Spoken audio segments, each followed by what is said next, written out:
ವಿಜಯಪುರ ಸರ್ಕಾರಿ ವೈದ್ಯಕೀಯ ಕಾಲೇಜಿನ ಏನು ಹೋರಾಟಗಾರರ ಒಂದು ಬಂಧನ ಖಂಡಿಸಿ ಮತ್ತು ಅವರ ಒಂದು ಎಫ್ಐಆರ್ ಏನ್ ಮಾಡಿದ್ದಾರೆ ಅದರ ಒಂದು ಸುದ್ದಿಗೋಷ್ಠಿಯನ್ನು ಇವತ್ತ ನಮ್ಮ SUC ಸೋಷಿಯಲಿಸ್ಟ್ ಯುನಿಟಿ ಕಮ್ಯುನಿಸ್ಟ್ ಪಕ್ಷದ ಕಮ್ಯುನಿಸ್ಟ್ PS ಸುನೀತ್ ಕುಮಾರ್ ಅವರು ಈ ಸುದ್ದಿಗೋಷ್ಠಿ ನಡೆಸಿಕೊಡ್ಬೇಕು ಮತ್ತು ಈ ಸುದ್ದಿಗೋಷ್ಠಿಗೆ ತಮಗೆಲ್ಲರಿಗೂ ಕೂಡ ನಮ್ಮ ಪಕ್ಷದ ಜಿಲ್ಲಾ ಸಮಿತಿಯಿಂದ ನಾವು ತುಂಬ ಹೃದಯದ ಸ್ವಾಗತ ಕೊಡ್ತಾ ಇದ್ದೀವಿ.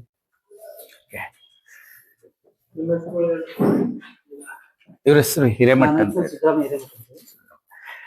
ಸರ್, ತಮ್ಮೆಲ್ಲರಿಗೂ ಕೂಡ ಹೃತ್ಪೂರ್ವಕ ಸ್ವಾಗತ. ಸ್ನೇಹಿತರೆ, ನಿಮ್ಗೆಲ್ಲ ಗೊತ್ತಿದೆ, ಮೊನ್ನೆ 1ನೇ ತಾರೀಕು ಆಗಿದ್ದು ಈ ಬಿಜಾಪುರ ನಗರದಲ್ಲಿ ಸರ್ಕಾರಿ ವೈದ್ಯಕೀಯ ಕಾಲೇಜ್ನ ಸ್ಥಾಪನೆ ಮಾಡಬೇಕು ಅಂತ ಹೇಳಿ ಈಗ 105-106 ದಿನಗಳಿಂದ ಇಲ್ಲಿರ್ತಕ್ಕಂಥ ಜನ ಚಳುವಳಿ ಮಾಡ್ತಾ ಇದ್ರು. ಹಲವಾರು ಸಂಘಟನೆಗಳು ಒಟ್ಟುಗೂಡಿ ಚಳುವಳಿ ಮಾಡ್ತಾ ಇದ್ರು. ತುಂಬಾ ಶಾಂತಿಯುತವಾಗಿ ಚಳುವಳಿ ನಡೆದಿತ್ತು. ಇಂಥವ್ರು 1ನೇ ತಾರೀಕು ಅವರು ಈ ಚಳುವಳಿಯನ್ನ ಇನ್ನು ಮೇಲ್ಮಟ್ಟಕ್ಕೆ ತೆಗೆದುಕೊಂಡು ಹೋಗ್ಬೇಕು, ಸರ್ಕಾರದ ಮೇಲೆ ಹೆಚ್ಚಿನ ಒತ್ತಡವನ್ನ ಕ್ರಿಯೇಟ್ ಮಾಡಬೇಕು, ಸೃಷ್ಟಿ ಮಾಡಬೇಕು ಅಂತ ಹೇಳಿ ಅವರು 1ನೇ ತಾರೀಕು ನಮ್ಮ ಜಿಲ್ಲಾ ಉಸ್ತುವಾರಿ ಸಚಿವರ ಮನೆ ಮುಂದೆ ಧರಣಿ ಮಾಡಬೇಕು ಅಂತ ಹೇಳಿ ಹೋದಾಗ ಆಗ ಆ ಧರಣಿಯನ್ನ ಪೊಲೀಸರು ಅಲ್ಲಿಗೆ ಹೋಗ್ತಾ ಇರೋದನ್ನ ತಡೆದ್ಬಿಟ್ಟು ದಾಂಧಲೆ ಆಗೋಯ್ತು. ಆಗ ತುಂಬಾನೇ ಏನಂತ ಹೇಳ್ತಾರೆ, ಒಂದ್ ರೀತಿ ಅಸ್ತವ್ಯಸ್ತ ಆಯ್ತು. ಆ ಟೈಮ್ನೊಳಗೆ ಕೆಲವ್ರನ್ನ ಅರೆಸ್ಟ್ ಮಾಡಿದ್ದಾರೆ. ಅರೆಸ್ಟ್ ಮಾಡಿ ಅವ್ರನ್ನ ಒಳಗಡೆ ಹಾಕಿದ್ದಾರೆ. ಈ ಹೋರಾಟದಲ್ಲಿ ಸರ್ಕಾರಿ ವೈದ್ಯಕೀಯ ಕಾಲೇಜು ಆಗಬೇಕು ನಗರದಲ್ಲಿ ಅಂತಕ್ಕಂತ ಒಂದು ಹೋರಾಟಗಾರರು, ಇವ್ರಿಗೆ ಇನ್ನೇನು ಬೇರೆ ಉದ್ದೇಶ ಇಲ್ಲ. ಈ ಊರಿನ ಹಿರಿಯರವರಿದ್ದಾರೆ, ಬೇರೆ ಬೇರೆ ಸಂಘಟನೆಗಳ ಹಿರಿಯ ನಾಯಕರಿದ್ದಾರೆ. ಅವ್ರನ್ನ ಅರೆಸ್ಟ್ ಮಾಡಿ ಅವರು ಜೈಲಲ್ಲಿ ಇಟ್ಟಿದ್ದಾರೆ. 27 ಜನದ ಮೇಲೆ FIR ಹಾಕಿದ್ದಾರೆ. 27 ಜನದ ಮೇಲೆ FIR ಹಾಕಿದ್ದಾರೆ. ಅದ್ರಲ್ಲಿ 6 ಜನನ ಜೈಲಲ್ಲಿ ಇಟ್ಟಿದ್ದಾರೆ. ಹಾಕಿರ್ತಕ್ಕಂಥ ಕೇಸಸ್ ಕೂಡ ನಿಮಗೆ ದಿಗ್ಭ್ರಮೆ ಆಗುತ್ತೆ. ಚಳುವಳಿ ನಿರತರ ಮೇಲೆ ಅಟೆಂಪ್ಟ್ ಟು ಮರ್ಡರ್ ಅಂದ್ರೆ ಕೊಲೆಗೆ ಪ್ರಯತ್ನ ಮಾಡಿದ್ದಾರೆ ಅನ್ನೋ ಕಾಯ್ದೆ ಅಂದ್ರೆ ಒಂದು ಸೆಕ್ಷನ್ ಹಾಕಿದ್ದಾರೆ. ಇದು ತುಂಬಾ ಏನಂತ ಹೇಳ್ತಾರಲ್ಲ, ತುಂಬಾ ಜನಗಳನ್ನ, ಹೋರಾಟಗಾರರನ್ನ ಬೆದರಿಸ್ಲಿಕ್ಕೆ ಹೊರಟಿದ್ದಾರೆ ಅನ್ನೋ ಕಾಣುತ್ತೆ. ತನ್ಮೂಲಕ ಹೋರಾಟನ ದಮನ ಮಾಡ್ತಕ್ಕಂಥ ರೀತಿ ಇದು. ಹೋರಾಟದ ದಮನಕಾರಿ ಕ್ರಮನ ತೆಗೆದುಕೊಂಡಿದ್ದಾರೆ. ಇದು ಅತ್ಯಂತ ಜನವಿರೋಧಿಯಾಗಿರ್ತಕ್ಕಂಥದ್ದು. ಆಮೇಲೆ ಈ ರೀತಿ ಚಳುವಳಿಗಾರರನ್ನ ಹಿಡಿದುಬಿಟ್ಟು ಅರೆಸ್ಟ್ ಮಾಡಿ ಜೈಲಲ್ಲಿ ಹಾಕ್ತಕ್ಕಂಥದ್ದು ಇದು ಜನತಂತ್ರ ವಿರೋಧಿ ಕ್ರಮ. ಒಂದು ಪ್ರಜಾಪ್ರಭುತ್ವ ರಾಷ್ಟ್ರದಲ್ಲಿ ಜನಗಳಿಗೆ ವಿರೋಧ ಮಾಡ್ತಕ್ಕಂಥ ಹಕ್ಕಿದೆ, ನಮ್ಮ ಬೇಡಿಕೆಗಳಿಗೋಸ್ಕರನೇ ಹೋರಾಟ ಮಾಡ್ತಕ್ಕಂಥ ಹಕ್ಕಿದೆ. ಆ ಹಕ್ಕನ್ನ ದಮನ ಮಾಡ್ತಕ್ಕಂಥದ್ದು ಅದು ಜನವಿರೋಧಿ ಕ್ರಮ. ಆಮೇಲೆ ಅದು ಜನತಂತ್ರ ವಿರೋಧಿ ಕ್ರಮ, ಡೆಮೋಕ್ರಸಿಗೆ ಎಗನೆಸ್ಟ್ ಅದು. ಅದನ್ನ ಇವ್ರು ಮಾಡಿದ್ದಾರೆ. ಆದ್ರಿಂದ ನಾವು socialist unity centre of India communist, SUCI communist ಪಕ್ಷ, ನಮ್ಮ ಪಕ್ಷದ ರಾಜ್ಯ ಸಮಿತಿ ಇದನ್ನ ತೀವ್ರವಾಗಿ ಖಂಡನೆ ಮಾಡ್ತಾ, ಅದೇ ಸಂದರ್ಭದಲ್ಲಿ ಕೂಡ್ಲೆ ಅವ್ರನ್ನೇನ್ ಬಂಧನ ಮಾಡಿ ಇಟ್ಕೊಂಡಿದ್ದೀರಿ, ಆ ಬಂಧನ ಮಾಡಿ ಇಟ್ಕೊಂಡಿರ್ತಕ್ಕಂಥ ಹಿರಿಯರು, ನಮ್ಮ ಪಕ್ಷದ ಜಿಲ್ಲಾ ಕಾರ್ಯದರ್ಶಿಗಳು ಕಮಲ್ ಭಗವಾನ್ ರೆಡ್ಡಿ ಅವರಂತ ಇದ್ದಾರೆ. ಹಾಗೇನೆ ಇನ್ನು ಹಿರಿಯ ಪತ್ರಕರ್ತರಾಗಿ ಇರ್ತಕ್ಕಂಥ ಅನಿಲ್ ವಸ್ಮನಿ ಅವರಿದ್ದಾರೆ. ಆಮೇಲೆ ಆಮ್ ಆದ್ಮಿ ಪಾರ್ಟಿಯ ಒಬ್ಬ ನಾಯಕರಾಗಿರ್ತಕ್ಕಂಥ ಭೋಗೇಶ್ ಸೋಲಾಪುರ್ ಅಂತ ಇದ್ದಾರೆ.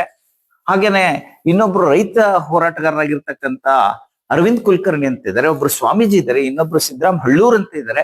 ಇವರೆಲ್ಲರನ್ನು ಕೂಡ ಸುಮ್ಮನೆ ಒಳಗಡೆ ಇಟ್ಕೊಂಡು ಕೂತಿದ್ದಾರೆ. ಇದು ಹೆದರಿಸ್ತಕ್ಕಂಥ ಮೆಥಡ್. ಇದು ಬೆದರಿಸ್ಬಿಟ್ಟು ಚಳುವಳಿನ ನಿಲ್ಲಿಸ್ಬೇಕು ಅಂತಕ್ಕಂಥ ಒಂದು ಕ್ರಮ ತೆಗೆದುಕೊಂಡಿದ್ದಾರೆ. ಇದನ್ನ ನಾವು ತೀವ್ರವಾಗಿ ವಿರೋಧಿಸ್ತೀವಿ. ಕೂಡಲೇ 7 ಜನನ್ನ ಇದನ್ನ ಏನ್ ಮಾಡ್ತಾವೆ, ವಿಮುಕ್ತಿ ಮಾಡ್ಬೇಕಂದ್ರೆ ಅವ್ರನ್ನ ಬಿಡುಗಡೆ ಮಾಡ್ಬೇಕು ಅಂತ ಹೇಳಿ ಕೇಳ್ಕೊಳ್ತೀವಿ. ಒಂದನೇದು. ಎರಡನೇದಾಗಿ ಇನ್ನ 21 ಜನ, ಇವ್ರು 6 ಜನ ಪ್ಲಸ್ ಇನ್ನು 21 ಜನದ ಮೇಲೆ ಏನು FIR ಹಾಕಿದ್ದಾರೆ, ಆ FIR ಕೂಡ ಕೂಡಲೇ ಹಿಂದಕ್ಕೆ ತಕ್ಕೋಬೇಕು ಅಂತ ಹೇಳಿ ನಾವು ಆಗ್ರಹಿಸ್ತಾ ಇದ್ದೀವಿ. ಇದು ನಮ್ಮ ಮೇನ್ ಇದು. ಅದಾದ್ಮೇಲೆ ಎರಡನೇದಾಗಿ ಏನು ನಗರದಲ್ಲಿ ಸರ್ಕಾರಿ ಮೆಡಿಕಲ್ ಕಾಲೇಜ್ ಬರಬೇಕು ಅಂತಕ್ಕಂತಹ ಒಂದು ಆಗ್ರಹ ಇದೆ ಆ ಚಳುವಳಿಗಾರರದು, ಅದು ಅತ್ಯಂತ ನ್ಯಾಯೋಚಿತವಾಗಿರ್ತಕ್ಕಂತಹ ಆಗ್ರಹ ಅದು. ಅತ್ಯಂತ ನ್ಯಾಯೋಚಿತವಾಗಿರ್ತಕ್ಕಂಥದ್ದು. ಲ್ಯಾಂಡ್ ಇದೆ, ಎಲ್ಲ ಇದೆ, 150 ಎಕರೆ ಭೂಮಿ ಇದೆ. ಅಲ್ಲಿ ಒಂದು ಸರ್ಕಾರಿ ಮೆಡಿಕಲ್ ಕಾಲೇಜ್ ಕೊಡಬೇಕು ಅಂತ ಕೇಳ್ತಿದ್ದಾರೆ. ನೀವು ಎಲ್ಲ ಜಿಲ್ಲೆಗಳಲ್ಲಿ ಸರ್ಕಾರಿ ಮೆಡಿಕಲ್ ಕಾಲೇಜ್ ಕೊಡ್ತಾ ಇದ್ದೀರಿ, ನಮ್ಮ ಜಿಲ್ಲೆಗೆ ಯಾಕೆ ಕೊಡಲ್ಲ, ನಮ್ಮ ನಗರಕ್ಕೆ ಯಾಕೆ ಕೊಡಲ್ಲ ಸರ್ಕಾರಿ ಮೆಡಿಕಲ್ ಕಾಲೇಜ್ನ? ನಮ್ಮ ನಗರಕ್ಕೆ ಸರ್ಕಾರಿ ಮೆಡಿಕಲ್ ಕಾಲೇಜ್ನ ಕೊಡಿ ಅಂತ ಹೇಳಿ ನಾವು ಕೇಳ್ತಾ ಇದ್ದೀವಿ. ಇದು ಬಹಳ ನ್ಯಾಯೋಚಿತವಾಗಿರ್ತಕ್ಕಂಥದ್ದು. ಅದನ್ನು ಕೂಡ ಕೂಡಲೇ ಮಾಡಬೇಕು ಅಂತ ಹೇಳಿ ನಾವು ಕೇಳ್ತಾ ಇದ್ದೀವಿ. ಇದು ಆದಷ್ಟು ಶೀಘ್ರವಾಗಿ ಕೂಡಲೇ ಇದನ್ನ ಮಾಡಬೇಕು ಅನ್ನೋದು ನಮ್ಮ ಆಗ್ರಹ.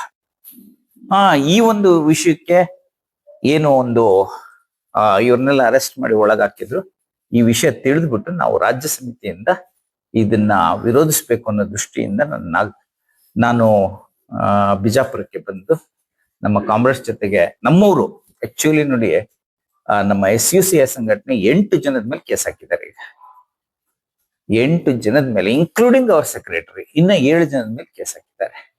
ಸೊ ಅದೆಲ್ಲದನ್ನು ಕೂಡ ಇಮಿಡಿಯೇಟ್ಲಿ ಹಿಂದಕ್ಕೆ ತಗೋಬೇಕು ಅಂತ ಹೇಳಿ ಆಗ್ರಹಿಸ್ಬಿಟ್ಟು ನಾವು ಇದು ಮಾಡ್ತಾ ಇದ್ದೀವಿ. ಆ ದೃಷ್ಟಿಯಿಂದ ನಾವು ಇವತ್ತು ಪತ್ರಿಕಾಗೋಷ್ಠಿ ಕರೆದ್ಬಿಟ್ಟು ನಮ್ಮ ವಿಚಾರನ ತಮ್ಮ ಮುಂದೆ ಹೇಳೋಣ ಅಂತ ಹೇಳಿ ಕರೆದಿದ್ದು.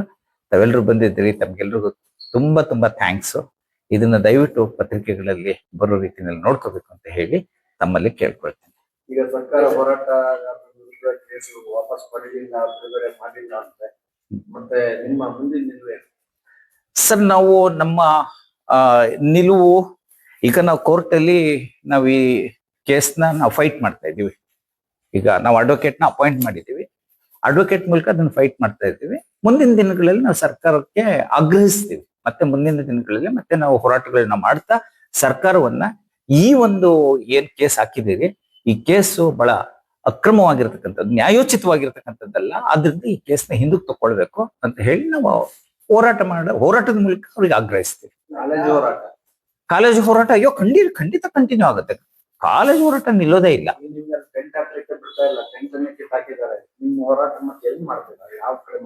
ಸರ್, ನಾವು ಈಗ ಸ್ಥಾಪನಾ ಹೋರಾಟ ಸಮಿತಿ ಒಂದು ವರ್ಕಿಂಗ್ ಕಮಿಟಿ ಇದೆ. ಆ ವರ್ಕಿಂಗ್ ಕಮಿಟಿ ಮೀಟಿಂಗ್ ಕೂತ್ಕೊಂಡ್ಬಿಟ್ಟು ಮುಂದಿನ ಹೋರಾಟ, ಅವ್ರ ನಿಮಗೆ ಟೆಂಟ್ ಹಾಕಕ್ ಬಿಡದೆ ಹೋದ್ರೆ ಮುಂದಿನ ಹೋರಾಟ ಯಾವ ರೂಪದಲ್ಲಿ ಮಾಡ್ಬೇಕು ಅದನ್ನ ನಾವು ಅಲ್ಲಿ ತೀರ್ಮಾನ ಮಾಡ್ತೀವಿ. ಎಲ್ಲರನ್ನು ಕನ್ಸಲ್ಟ್ ಮಾಡ್ಬಿಟ್ಟು, ಎಲ್ಲ ಸಂಘಟನೆಯವ್ರನ್ನು ಕನ್ಸಲ್ಟ್ ಮಾಡ್ಬಿಟ್ಟು, ಆ ಏನ್ ಸಂಘಟನೆಗಳಿದಾವೆ ಅವರೆಲ್ಲ ಕನ್ಸಲ್ಟ್ ಮಾಡ್ಬಿಟ್ಟು ನಾವು ಒಂದು ಮುಂದಿನ ಹೋರಾಟ ನಾವು ರೂಪಿಸ್ಬಿಟ್ಟು ಅಕಾರ್ಡಿಂಗ್ಲಿ ಅದಕ್ಕೆ ಅನುಗುಣವಾಗಿ ನಾವು ಹೋರಾಟ ಮುಂದುವರಿಸ್ತೀವಿ. ಹೋರಾಟ ನಿಲ್ಲೋದಿಲ್ಲ. ಅಂದ್ರೆ ಮೆಡಿಕಲ್ ಕಾಲೇಜ್ ಸ್ಥಾಪನೆ ಆಗ್ಬೇಕು ಅಂತಕ್ಕಂಥ ಹೋರಾಟ, ಅವರು ಓಪನ್ ಮಾಡ್ತೀವಿ ಅಂತ ಹೇಳಿ ಅಂದ್ರೆ ಮಂಜೂರು ಮಾಡೋವರೆಗೂ ಕೂಡ, ಅಥವಾ ಕ್ಯಾಬಿನೆಟ್ ಅಲ್ಲಿ ಡಿಸಿಷನ್ ತಗೊಳ್ತೀವಿ ಅಂತ ಹೇಳೋವರೆಗೂ ಕೂಡ ನಾವು ಈ ಹೋರಾಟ ನಿಲ್ಲಿಸೋದಿಲ್ಲ ಸರ್. 9ನೇ ತಾರೀಕು CM ಬರ್ತಿದ್ದಾರೆ. ಎಸ್. ಅವತ್ತಿನ ದಿನಕ್ಕೆ ಏನು ಹೋರಾಟ ಇದೆಯಾ, CM ಭೇಟಿ ಇದೆಯಾ ಅಥವಾ ವಿರೋಧ ಇದೆಯಾ? ಯಾವ ರೀತಿ? ನಾವು CM ಭೇಟಿ ಆಗ್ಲಿಕ್ಕೆ ಪ್ರಯತ್ನ ಪಡ್ತೀವಿ ಸರ್. CM ಭೇಟಿಯಾಗಿ CM ಈಗ ಹಿಂದೆ ಒಂದ್ಸರಿ ಬೆಂಗಳೂರಲ್ಲಿ CM ಭೇಟಿಯಾಗಿ ಮನವಿ ಪತ್ರ ಕೊಟ್ಟಿದ್ದೀವಿ. ಆದ್ರೆ ಅವಾಗ ಅವ್ರು ಏನು ತುಂಬಾ ತೀವ್ರವಾದ ಅವಸರದಲ್ಲಿ ಇದ್ಬಿಟ್ಟು ಟೈಮ್ ಕೊಡ್ಲಿಲ್ಲ ಅವರು. ಈಗ ನಾವು ಕೇಳ್ತಾ ಇದೀವಿ, ನಮಗೆ ಟೈಮ್ ಕೊಡಿ. ಮೊದಲು ಫಸ್ಟ್ ಡಿಮ್ಯಾಂಡ್ ನಮ್ಮವ್ರನ್ನ ಬಿಡುಗಡೆ ಮಾಡಿ. ಹಿರಿಯರು ಇದ್ದಾರೆ ಅವರು, ಭಗವಾನ್ ರೆಡ್ಡಿ ಅವರಾಗ್ಲಿ, ಅನಿಲ್ ಹೊಸ್ಮನಿ ಅವರಾಗ್ಲಿ, ಅರವಿಂದ್ ಕುಲಕರ್ಣಿ ಆಗ್ಲಿ, ಹಿರಿಯರು, ವಯಸ್ಸಿನಲ್ಲಿ ಹಿರಿಯರಿದ್ದಾರೆ. ಅವ್ರನ್ನ ಫಸ್ಟ್ ಬಿಡುಗಡೆ ಮಾಡಿ. ಒಂದನೇದು ಅವ್ರು ಬಿಡುಗಡೆ, ಎರಡನೇದು ನಮಗೆ ಮಾತುಕತೆಗೆ ಸಮಯ ಕೊಡಿ, ನಾವು ಮಾತಾಡ್ಬೇಕು ನಿಮ್ ಜೊತೆಗೆ, ನಮ್ಮ ಬೇಡಿಕೆಯನ್ನು ನಿಮ್ ಮುಂದೆ, ನಮ್ಮ ಅಹವಾಲನ್ನ ನಿಮ್ ಮುಂದೆ ಇಡಬೇಕು ಅಂತ ಹೇಳಿ ನಾವು ಅವ್ರಿಗೆ ಟೈಮ್ನು ಕೂಡ ಕೇಳ್ತಾ ಇದ್ದೀವಿ. ಎರಡನ್ನೂ ಮಾಡ್ತೀವಿ ಸರ್ ನಾವು. ಜನತಾ ಪಕ್ಷದವರು ಜಿಲ್ಲಾಧಿಕಾರಿಗೆ ಕರೆ ಕೊಡ್ತೀವಿ ಅಂತ ಸ್ಟೇಟ್ಮೆಂಟ್ ಕೊಟ್ಟಿದ್ದಾರೆ. ನಾವು ಕೂಡಲೇ ಬಿಡುಗಡೆ ಮಾಡಿದ್ರೆ ವಿಜಯಪುರ ಜಿಲ್ಲೆ ಬಂದ್ ಕರೆ ಕೊಡ್ತೀವಿ. Yes sir, yes sir. ನಾವು ಆ ತರದ್ದೇನು ನಿರ್ಧಾರ ತೆಗೆದುಕೊಂಡಿಲ್ಲ ಸರ್. ನಾವು ಮುಂದಿನ ದಿನಗಳಲ್ಲಿ ಬಿಡುಗಡೆ ಮಾಡಿ ಅಂತಕ್ಕಂಥದ್ದು ನಾವು ಕೇಳ್ತಾ ಇದ್ದೀವಿ. ಅವ್ರಿಗೆಲ್ರಿಗೂ ಬಿಡುಗಡೆ ಮಾಡಿ ಅಂತ ಹೇಳಿ ಕೇಳ್ಕೊಳ್ತಾ ಇದ್ದೀವಿ ನಾವು. ಒಂದನೇದು ಬಿಡುಗಡೆ ಮಾಡ್ಬೇಕು, ಎರಡನೇದು ಈ ಕೇಸ್ನ ವಿಡ್ರಾ ಮಾಡ್ಕೊಳ್ಳಿ, ಇನ್ನು ಮೂರನೇದು ನಮ್ಮ ಬೇಡಿಕೆ ಏನಂದ್ರೆ ಸರ್ಕಾರಿ ಮೆಡಿಕಲ್ ಕಾಲೇಜ್ ಘೋಷಣೆ ಮಾಡಿ. ಇದಿಷ್ಟು ಸರ್. ಘೋಷಣೆ ಆಗಿದೆ, ಮಂಜೂರು ಆಗಿರೋದು. ಬಟ್ ಸರ್ಕಾರಿ ಮೆಡಿಕಲ್ ಕಾಲೇಜ್ ಆಗ್ಬೇಕು. ಸರ್ಕಾರಿ ಮೆಡಿಕಲ್ ಕಾಲೇಜೇ ಮಂಜೂರಾಗಿರೋದು, ಆಮೇಲೆ PPP ಮಾಡಕ್ಕೆ ಅಂತ ಹೊರಟಿರೋದು ಅಷ್ಟೇ. ಹಂಗಾದ್ರೆ ಅದನ್ನೇ ಬಜೆಟ್ ನಲ್ಲಿ ಘೋಷಣೆ ಆಗಿ ಅನುದಾನ ಫಿಕ್ಸ್ ಆಗಿ ಮಂಜೂರು ಆಗಿರೋಂತ ಸ್ಕೀಮ್ ಅದು. ಸಂಪೂರ್ಣ ಸರ್ಕಾರಿ ಅಂದ್ರೆ PPP ಕೊಡ್ರಿ ಅಂತ ಕೇಳ್ತಾ ಇರೋದು. ಇಲ್ಲ, ನಾವು PPP ನ ವಿರೋಧಿಸ್ತೀವಿ ಸರ್.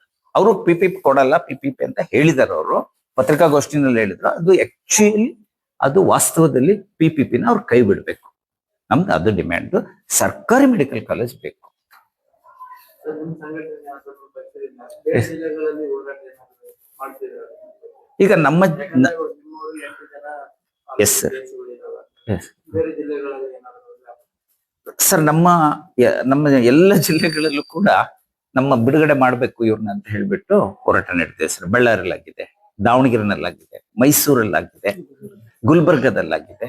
ಎಲ್ಲೆಲ್ಲಿ ನಮ್ಮ ಸಂಘಟನೆ ಆಕ್ಟಿವ್ ಆಗಿ ವರ್ಕ್ ಮಾಡ್ತಾ ಇದೀವಿ, ನಮ್ಮ ಆಕ್ಟಿವಿಟಿ ಇರ್ತಕ್ಕಂಥ ಎಲ್ಲ ಜಿಲ್ಲೆಗಳಲ್ಲಿ ನಾವು ಭಗವಾನ್ ರೆಡ್ಡಿ ಅವ್ರನ್ನ ಮತ್ತೆ ಈ ಬಂಧಿತರನ್ನ ಬಿಡುಗಡೆ ಮಾಡಿ ಅಂತೇಳಿ ಹೋರಾಟ ಮಾಡ್ತಾ ಇದ್ದೀವಿ ಸರ್. ಆಲ್ ಇಂಡಿಯಾ ಅಷ್ಟೇ. ಆಮೇಲೆ ನಾವು ಆಲ್ ಇಂಡಿಯಾ KKMS. KKMS ಇಂದ ಆಲ್ ಇಂಡಿಯಾ ನಮ್ಮ ರೈತ ಆಕ್ಚುಲಿ ನಮ್ಮ ಭಗವಾನ್ ರೆಡ್ಡಿ ಅವರು ಇದ್ದಾರಲ್ಲ ಸರ್, SUCI ಡಿಸ್ಟ್ರಿಕ್ಟ್ ಸೆಕ್ರೆಟರಿ ಅಷ್ಟೇ ಅಲ್ಲ, ಅವರು ನಮ್ಮ ರೈತ ಸಂಘಟನೆ ಆಲ್ ಇಂಡಿಯಾ ಕಿಸಾನ್ ಖೇತ್ ಮಜ್ದೂರ್ ಸಂಘಟನೆ AIKKMS ಅಂತ ಹೇಳಿ ಅದರ ರಾಜ್ಯ ಕಾರ್ಯದರ್ಶಿ ಅವರು. ಆಮೇಲೆ ಅಖಿಲ ಭಾರತ ಕಾರ್ಯದರ್ಶಿ ಮಂಡಳಿ ಸದಸ್ಯರವರು. ಅದರಿಂದ AIKKMS ಆಲ್ ಇಂಡಿಯಾ ಕಮಿಟಿ ಅವ್ರಿಗೆ ಬಿಡುಗಡೆ ಮಾಡ್ಬೇಕು ಅಂತ ಹೇಳಿ ಅಖಿಲ ಭಾರತ ಮಟ್ಟದಲ್ಲಿ ಒಂದು ಹೋರಾಟನ, ಒಂದೇ ದಿನ ಹೋರಾಟನ ಕೈಗೆತ್ತಿಕೊಂಡಿದೆ.